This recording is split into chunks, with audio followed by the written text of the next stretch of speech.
मैं Ranjit sir from BM memorial school बड़का। आज हम लोग क्लास 8 का सब्जेक्ट मैथ्स पढ़ने जा रहे हैं।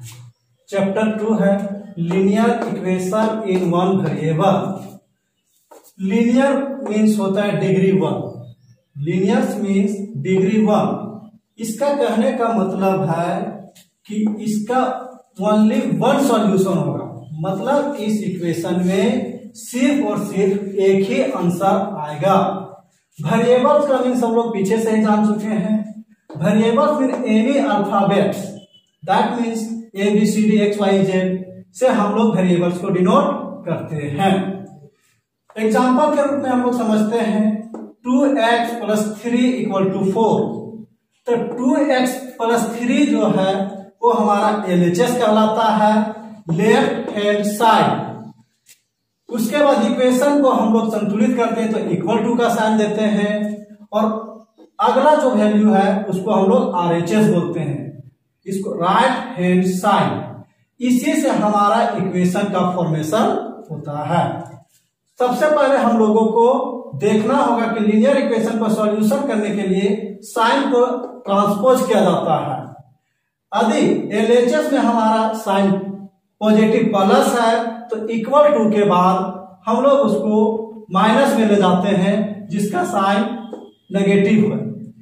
माइनस रहेगा, = के बाद प्लस हो जाएगा। RHS से LHS में भी लाते हैं तो सेम कंडीशन है, प्लस है सो माइनस हो जाएगा, माइनस है सो प्लस हो जाएगा। ये मल्टीप्लाई है, इसका मीनिंग डिवाइड होता है। साइन को ट्रांसपोज करने में डिवाइड को हम लोग मल्टीप्लाई करते हैं। तो ये पूरा हम लोगों का linear equation in one variable कहने का मतलब है कि इस लीनियर का केवल एक वैल्यू होगा और इसका जो पावर है वो हमेशा 1 ही होगा। वेरिएबल में जो भी अल्फाबेट्स है उसमें डिग्री हम लोगों का 1 ही हो सकता है। अब हम लोग समझते हैं सॉल्यूशन से। एक्सरसाइज 2.1 है आपका। क्वेश्चन नंबर 1 दिया हुआ है x - 2 = 7। तो सबसे पहले हम लोग सॉल्यूशन लिखते हैं। तो सॉल्यूशन में x - 2 = 7 है। अब हम लोग इसको ट्रांसपोज करते हैं। एक वेरिएबल x है तो x ही रहेगा, = है तो = का साइन दिए। तो पहले RHS में जो गिवन है उसी का वैल्यू को हम लोग लिखते हैं। तो RHS 7 है, माइनस साइन है। इधर आप लोग गौर कीजिएगा कि ये माइनस साइन है, इधर हम लोग साइन को चेंज कर रहे हैं, ट्रांसपोज कर रहे हैं, तो यही साइन प्लस हो जाता है। अगर हम पहले बता चुके हैं कि ट्रांसपोज में जो माइनस है वो प्लस हो जाएगा, प्लस है तो माइनस हो जाएगा। तो अब हम लोग देखते हैं कि माइनस है तो प्लस हो गया, और जितना वैल्यू है 2 है तो 2 ही रहेगा, 2 लिख दिए। x वेरिएबल है, 7 + 2 ऐड कर दिए, 9 हो गया। तो x = 9 हमारा सॉल्यूशन हुआ, मतलब फाइनली आंसर जो है वो x = 9 है। दूसरा एग्जांपल हम लोग देखते हैं। क्वेश्चन नंबर 4 कि 3/7 + x = 17/7। तो सॉल्यूशन कर रहे हैं। यहां पे हम लोग सॉल्यूशन लिखेंगे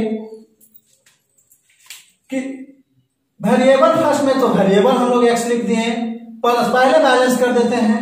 3/7 = 17/7।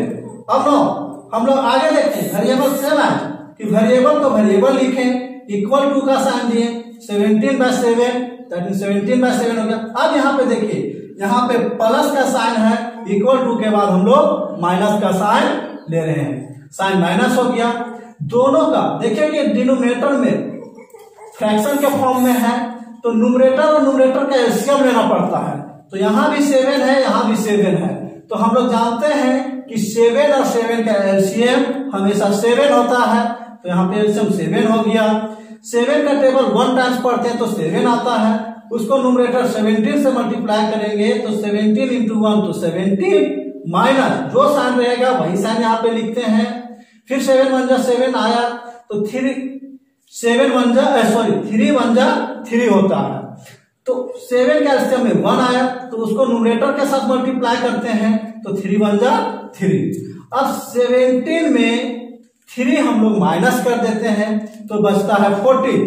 7 के टेबल में 14 कितना टाइम्स में आता है तो हम लोग जानते हैं कि 7 2 जा 14 होता है, तो उसको कैंसिल कर दिए 7। अतः हम लोग लास्ट में देयरफॉर x = 2 जो हुआ वो इसका सॉल्यूशन हुआ। फाइनली आंसर 2 है। ठीक है बच्चों, आज का आप लोग का होमवर्क है, सॉल्व करके लाएंगे। x + 3 = 10।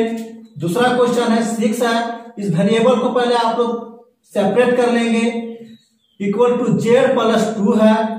तीसरा क्वेश्चन है 6x = 12 है, तो यहाँ पे डायरेक्ट मल्टीप्लाई छिपा हुआ है, आप इसको सॉल्व करेंगे। और t/5 = 10 है। नीचे सारा का आंसर गिवन है, आप इसको सॉल्यूशन करके भेजेंगे।